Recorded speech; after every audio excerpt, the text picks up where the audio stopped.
고독한 자의 복음. 요즘 노인들의 5명 중에 하나가 외로움을 느낀다고 합니다. 외로움이 왜 무서우냐 하면 외로움을 느끼고 나면 바로 이것이 치매로 연결이 됩니다. 치매의 전조가 바로 외로움입니다. 무서운 정신적인 질병입니다.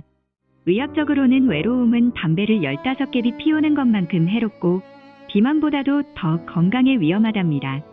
비만이 만병의 근원이라고 해서 비만을 면해야 한다고 하지만 이보다 더 무서운 것은 외로움입니다. 외로움은 현대사의 전염병이 되고 있고 외로움을 달래주는 비즈니스도 많이 생기고 있습니다. 일본은 4사람 중에 하나가 독신인 사회입니다. 일본 사람들은 다른 사람에게 폐를 끼치면 안 된다는 생활 습관이 있어 예를 들어 목욕탕에서도 다른 사람에게 물이 한 방울도 안 튀게 하려고 합니다. 이렇게 남에게 폐를 끼치지 않겠다는 생각이 더욱더 혼자 사는 독신 사회를 만들어간다는 것입니다. 칼 로저스라고 하는 학자가 현대인의 고독이라고 하는 저서에서 고독의 원인을 2가지로 정리합니다. 첫째는 자기 자신으로부터의 소외 상태입니다. 내가 나를 미워하는 겁니다. 자기 자신을 불필요한 존재로 생각하고 자기 생을 보면서 미워하고 실망합니다. 여기서 문제가 됩니다. 예수님이 말씀하시기를 이웃을 사랑하기를 내 몸과 같이 하라 하셨습니다. 그 말씀의 의도를 생각해보면 내가 나를 사랑하지 않는데 누구를 사랑합니까? 둘째는 자기 자신을 내어줄 만한 상대를 찾지 못했다는 겁니다. 사랑할 만한 가치의 사람이 내게 없다는 겁니다. 사랑할 만한 가치, 내가 몸과 마음을 바쳐서 정성을 들일 만한 가치의 대상이 있을까? 이것이 없다는 거예요. 사랑의 대상을 잃어버리고 나니까 내 자신도 잃어버리게 된다, 이렇게 학자는 설명하고 있습니다. 오늘 본문의 고독한 선지자 엘리야는 하나님 앞에 절절하게 죽기를 소원합니다. 나를 죽여주십시오. 여기서 끝났으면 좋겠습니다 하고 소원합니다. 그는 믿음의 사람으로 사역을 했고 성공도 했습니다. 그런데 그는 절절하게 고독을 느끼고 있습니다. 허탈감에 빠지고 능력의 한계를 느꼈습니다. 이때 하나님께서 떡을 주시고 위로하며 몇 마디 중요한 말씀을 했습니다. 엘리야가 나는 쓸모가 없고 할 일이 없습니다 했지만 하나님은 아니다, 내가 할 일이 있다. 내 일은 끝나도 하나님의 일은 지속돼야 된다고 하십니다. 여러분은 할 일이 있습니다. 할 일하면은 돈 버는 일, 공부하는 일, 인재를 키우는 일 등 많이 있겠습니다만 그래도 내가 하는 일이 쓸모가 있어야 한다고 생각합니다. 마더 테레사의 생각은 다릅니다.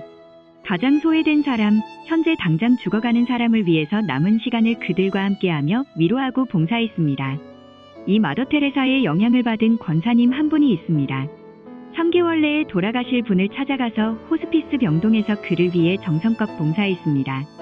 그 노인은 하나님께서 당신 같은 천사를 보내셔서 나를 예수 믿고 구원받게 해주셔서 감사하다고 하면서 세상을 떠났습니다.